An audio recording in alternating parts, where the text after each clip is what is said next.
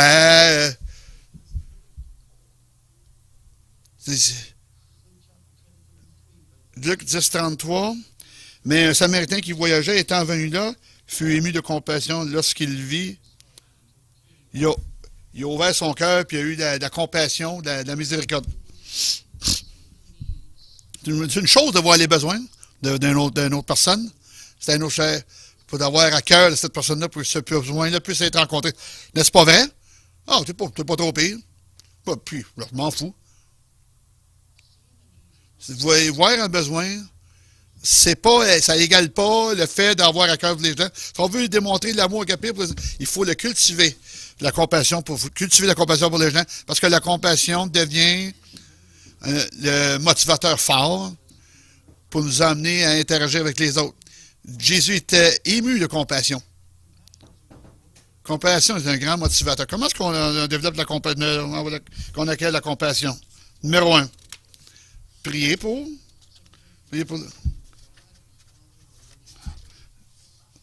Béni soit Dieu, le Père de notre Seigneur, Jésus-Christ, le Père de miséricorde, de compassion, et le Dieu de toute consolation. 2 Corinthiens 1, 3.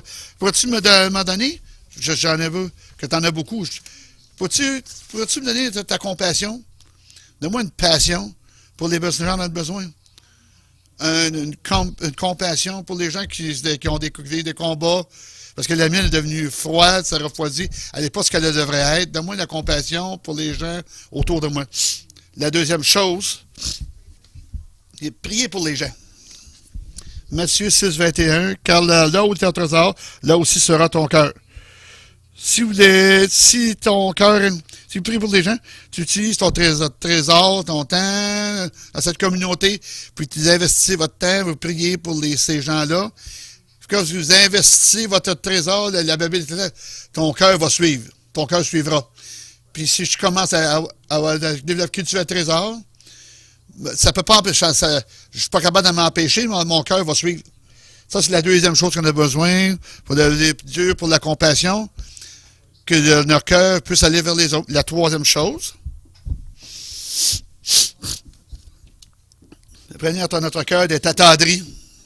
Prenez note à notre cœur d'être attendri. Matthieu 14, 14. Quand il sortit de la barque, il vit une grande foule, il fut ému de compassion pour elle et il guérit les malades. Puis il a regardé, parce qu'il a regardé autour, puis il y avait un cœur tendre, puis il y avait un pasteur rempli de douceur, de gentillesse. Un berger, un cœur de berger. Quand on a un cœur tendre, on a tendance à avoir plus avoir de la compassion pour prier pour les gens qui sont malades. Ce sont les gens qui sont choisis de Dieu. Revêtissez-vous de compassion, comme les élus de Dieu. Mais maintenant, revêtissez-vous de la compassion. Donne-moi de la compassion. Quand je sors, que je puisse non seulement résister l'ennemi, être motivé pour être ému pour aider c'est les gens que je vois, je serais capable de la damager qui traverse la rue, pour que je sois revêtu de compassion. Aide-moi, Seigneur. Couvre-nous de cette compassion-là pour avoir de la compassion pour les gens. La cinquième chose, prenez le temps de fournir une assistance immédiate. On a tellement des bons chrétiens. Tellement souvent. Je vais aller à la maison, je vais prier pour. Donc, je vais aller prier pour ce besoin. Le gars, il se débat là maintenant. Luc 10, 34. Il s'approcha et banda ses plaies en y versant de l'huile et du vin. Il y avait des besoins immédiats, là. Il est là, puis il saigne, tout ça. Immédiatement, qu'est-ce qu'il a besoin là? Des bandages, des désinfectants, puis il a déversé de l'huile, puis il a mis un bandage, puis ça s'est replacé son affaire. Il n'a pas attendu, il n'a pas prié, il a répondu immédiatement aux besoins. Puis, vous savez, si je ne veux pas paraître de juger puis de critiquer. Il faut qu'on se débat avec certaines problématiques, parce qu'il y a bien des raisons pourquoi on ne démontre pas l'amour agapé, mais tristement, malheureusement, c'est plus facile de juger la personne que de l'aider. Parce qu'on se pense tellement de droit, juste. C'est bien plus facile de la juger que de l'aider. C'est-à-dire une personne sans abri. Je me demande qu'est-ce qui s'est passé, comment que ça s'est ramassé la situation. Ils sont pas mal des alcooliques, ils sont imbéciles, puis il y a besoin de quelqu'un de les enseigner, puis de façon appropriée des finances, tout ça qu'ils ont besoin. Ça pourrait être. Mais qu'est-ce qu'ils ont besoin présentement maintenant, c'est quelque chose à manger, là. Ah, il est tout en colère. Il a besoin de délivrance. Oui, probablement. Il a besoin de quelqu'un pour pouvoir les aimer. J'ai fait du ministère à quelqu'un ce samedi. Il ne faisait pas partie de l'Église. J'ai déjà eu un café avec lui, il a des problèmes de colère, là. Il est terrible, là. Enragé. C'est tellement un problème de colère. Je perds la tête, je perds les pédales. Dans mon expérience, les deux raisons principales qu'il y a eu de la raison, il y a une blessure de père. Il n'y a pas eu un père pour l'encourager, le bénir, tout ça. Puis là, il est enragé noir. Personne n'a vraiment acquis comment être un homme. Puis il a été adopté, son père l'a rejeté à la naissance. La deuxième raison, pourquoi ils sont des gens qui se débattent la colère? Parce qu'ils disent que c'est l'amour l'espoir qui est disparu, ça rend le cœur malade. Il est appelé à faire quelque chose, laisser un héritage, tout ça, la prospérité, puis d'avoir du succès dans la vie, puis soudainement, après toutes les choses de teenagers, d'adolescence, des choses sont arrivées dans ses jambes, les choses de la famille, les problèmes de finances, les promesses brisées. Puis là, j'ai dit, l'espoir qui est béni, ben ça rend le cœur malade.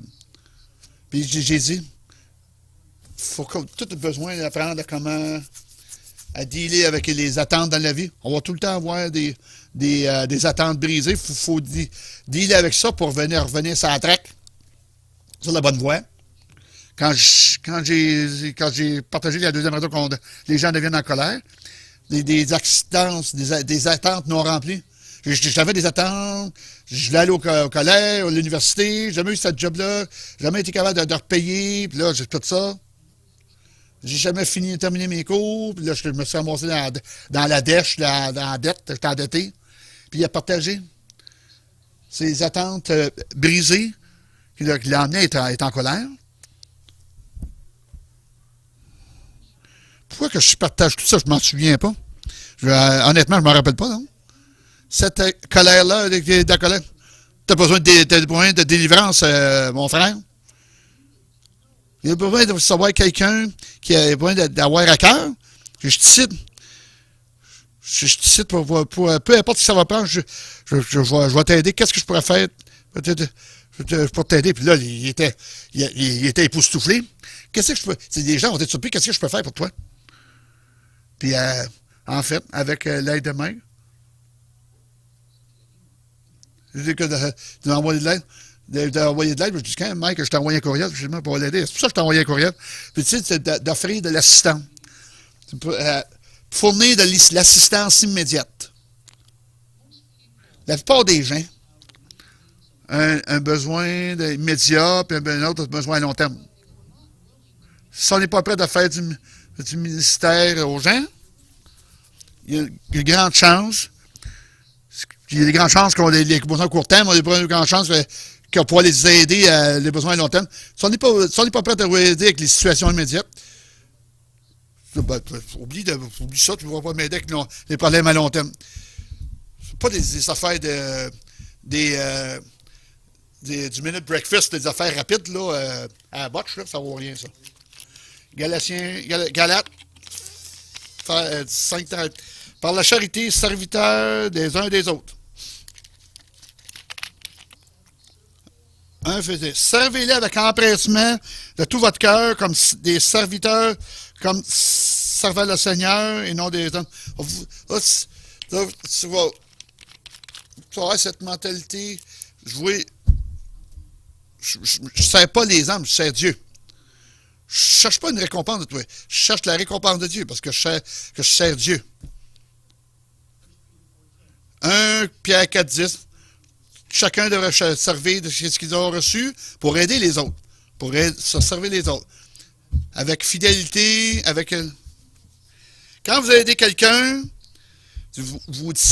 c'est la dispensation de la grâce, c'est la vie. Quand je sers l'amour agapé, je ne sers pas juste mon habileté, mais avec la grâce de Dieu envers eux. Quand je sers le Seigneur, quand je sers les autres, l'amour agapé demande, exige qu'on sert les autres, pas juste les juger. Cet homme-là, dans le fossé, tu dois faire quelque chose de mal, là. Ce gars-là a besoin de mesure, je vais le rencontrer. 6.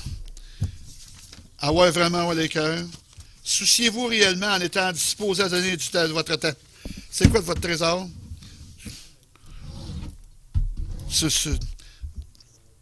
Luc 34-35. Puis, il l'a mis sur sa propre monture, le conduisit à une hôtellerie et prit soin de lui. Le lendemain, il y a d'autres choses qui sont produites. Tellement souvent, on manque l'implication dans ce verset-là. Premièrement, le Samaritain était prêt à risquer sa réputation parce que les Juifs et les Samaritains, là, ils ne s'accordaient pas, c'était le jour pas la nuit. Même si je me mets dans le trouble, je vais l'aider. Même si ils viennent choquer, s'ils s'enragent contre moi parce que je l'aide, là.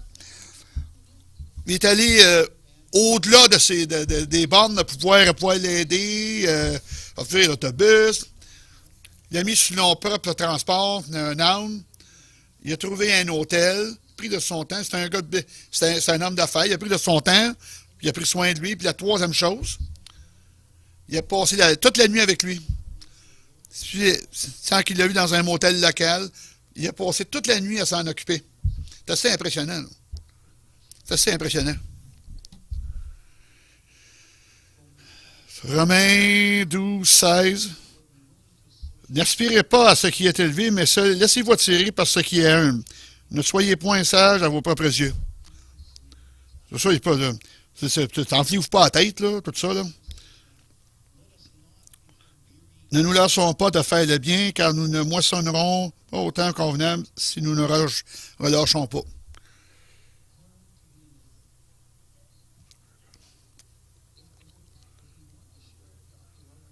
Si on veut partager l'amour agapé, pas investir du temps dans les gens.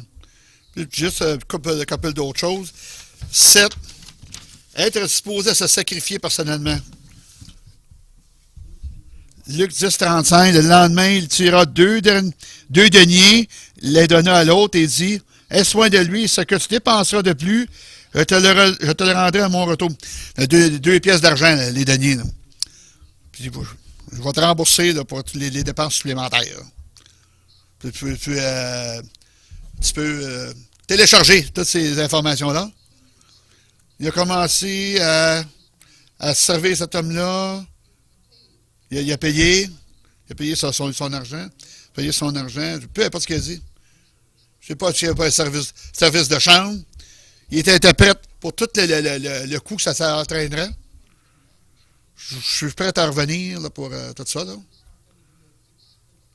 Je ne ferai pas une guérison quick fix, là, une affaire une guérison instantanée, là, puis une affaire vite. Là. Ça peut prendre une couple d'heures, ça peut prendre une couple de jours, de semaines, une couple de mois. une couple d'années. Pasteur Cathy, la main de Pasteur Cathy. Il y a un gars qui débattait. Il y a un lit pour une couple de jours. 3 ans plus tard, il est toujours là.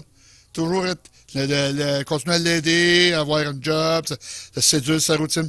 C'est une mère étonnante. Qui a des gens qui sont dans la maison, tout ça. Il y a des parents, des enfants nourriciers, les aider tout le temps. Faut que tu sois wise un peu aussi, là, tu sais. Par contre, il y avait une place pour les gens dans le besoin. Là. Ça peut juste coûter une couple de piastres ou ça peut coûter bien de l'argent. C'est dépendant, c'est quoi la situation. Luc 6,38. Donnez, puis il vous sera donné. On versera dans votre sein une bonne mesure, serrée, secouée, qui déborde, car on vous mesurera avec la mesure dont vous avez serez servi. Coupe de piastres, coupe de jours, coupe de mois, coupe de nuit, coupe de semaine. La mesure quand on mesurera avec la mesure dont vous servez servir. 2 Corinthiens 9,6. Sachez, là, celui qui sème peu, moissonnera peu. Et celui qui sème abondamment, moissonnera abondamment. Vous allez avoir certaines des guérisons. C'est dit ici, qui sème un petit peu. Celui qui sème peu, ou qui va récoltera peu. Celui qui sème abondamment, moissonnera abondamment. Jamais un gars, je suis pour un café. Pour t'être assis pendant 3 ans. La waitress, la serveuse est revenue pendant 3 heures de temps pour remplir le café. J'achète tout du café, puis ce gars-là, je vais lui donner un type, je vais leur payer le café. 2 cafés, 2 pièces et demi, chacun 15%, mettez 70 cents de type. Tu me niaises? T'es pas sérieux? Non. Moi, je te donné 10 piastres au lieu de 70 cents. Lui, il avait donné 70 cents. Lui, moi, j'ai donné 10 piastres de type. Il dit celui qui sème abondamment, moissonnera abondamment. Ça, c'était mon travail de bureau. Je vais donner plus. On détermine la mesure de notre bénédiction par la mesure de notre sacrifice, le sacrifice au travers de l'amour agapé. On détermine la mesure de notre bénédiction par la mesure de nous en expérimentant l'amour agapé. On va faire un petit sommaire. Non?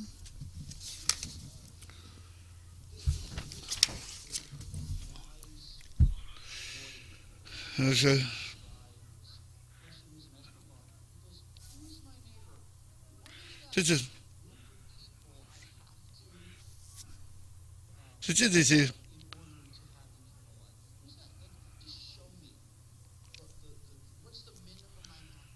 le minimum que j'ai besoin de faire pour avoir la vie éternelle. Mais aime ton prochain. Laisse-moi te partager une histoire et te poser une question. Lequel de ces trois était un voisin? Le prêtre samaritain ou l'autre, là? Il m'a eu. C'est celui qui a eu de la miséricorde. Qui a eu de la miséricorde? Le samaritain. Lui qui a montré l'amour agapé, qui a fait un ministère de miséricorde. Puis Jésus a dit, puis j'ai plus de questions. Fais comme tel. Fais de même. Mais t'as pas répondu à ma question. C'est quoi? Je veux savoir qui est le voisin. Je ne répondais pas à cette question. C'est la mauvaise question. C'est pas la bonne question. La question, comment est-ce que je peux être un prochain, un bon prochain? Comment est-ce que je peux être un bon samaritain pour être un bon samaritain là, pour les autres? Là? Je fais comme... Essayez de... cherchez pas à figurer. Puis comment commencer à aimer?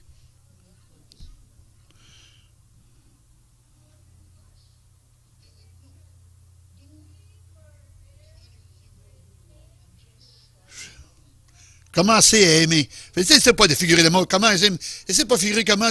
Commencez à faire quelque chose. Essayez pas de figurer qui votre voisin, votre prochain. Soyez un bon samaritain.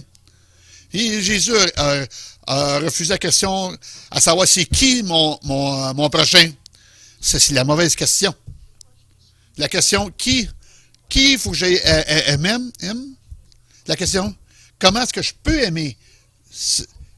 Comment est-ce que je peux aimer? Là, on voit aujourd'hui comment est-ce qu'on peut aimer.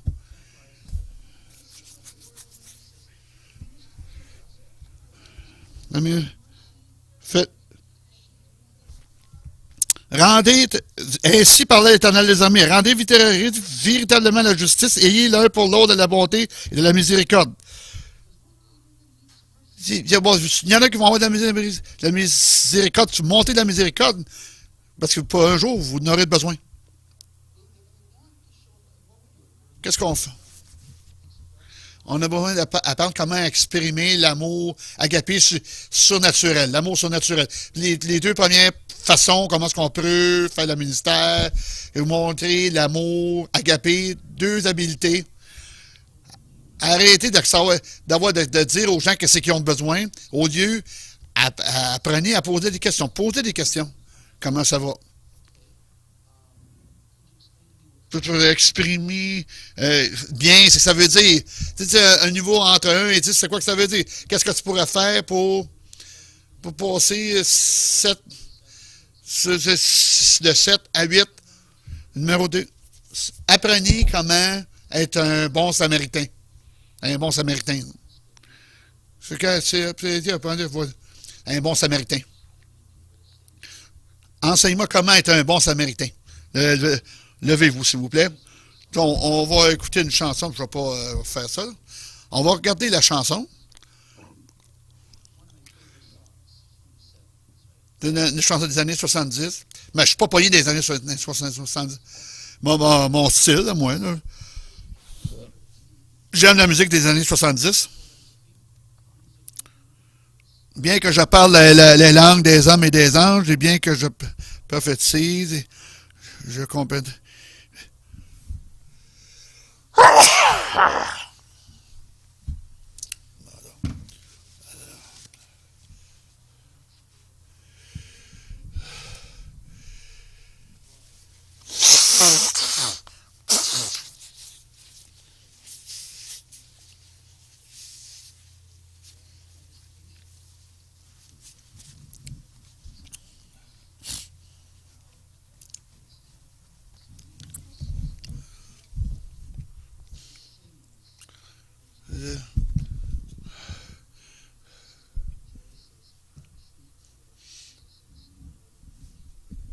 Jésus est le chemin, la vérité et la vie. Jésus prévaut. On peut se réjouir. Que l'amour espère et supporte chaque faute et l'amour ne faillit jamais. Je n'ai pas la charité. Si l'amour ne s'écoule pas de moi, je ne suis rien. Jésus, réduis-moi à l'amour. Réduis-moi à l'amour.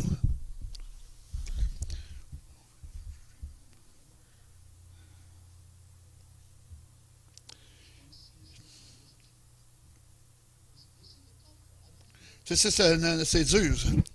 C'est une des raisons.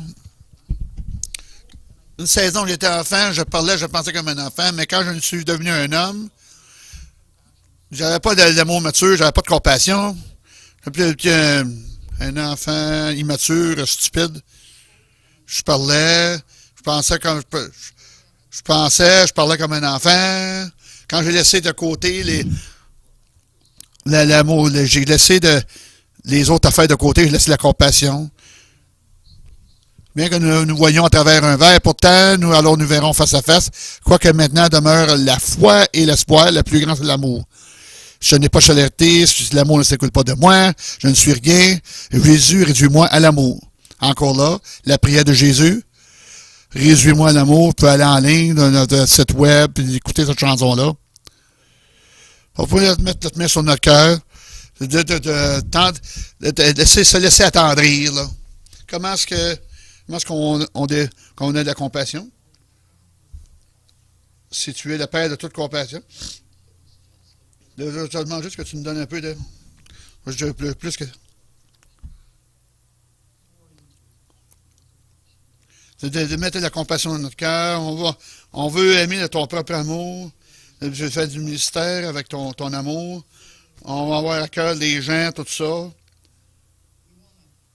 On veut juste avoir à cœur les gens qui se tiennent ceci, avec ton amour.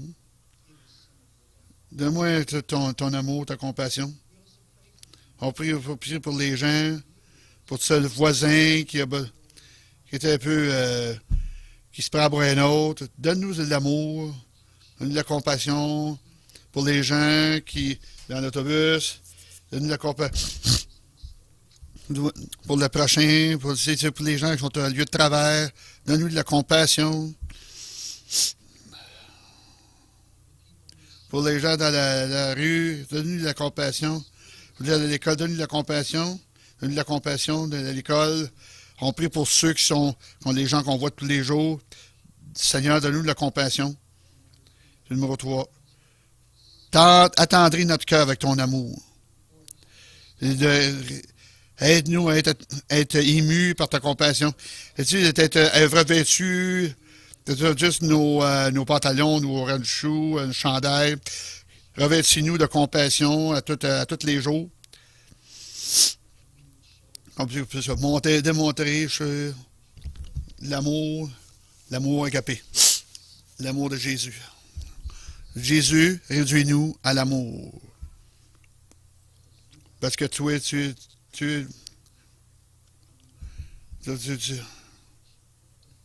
que tu puisses vraiment représenter la rue. Réduis-nous à l'amour. Pour l'amour. Je dis que Jésus, réduis-moi à l'amour. Réduis-moi à l'amour. Réduis-moi à l'amour. Jésus dit, Amen. Soyons un bon samaritain. Oui, on peut tous être des bons samaritains.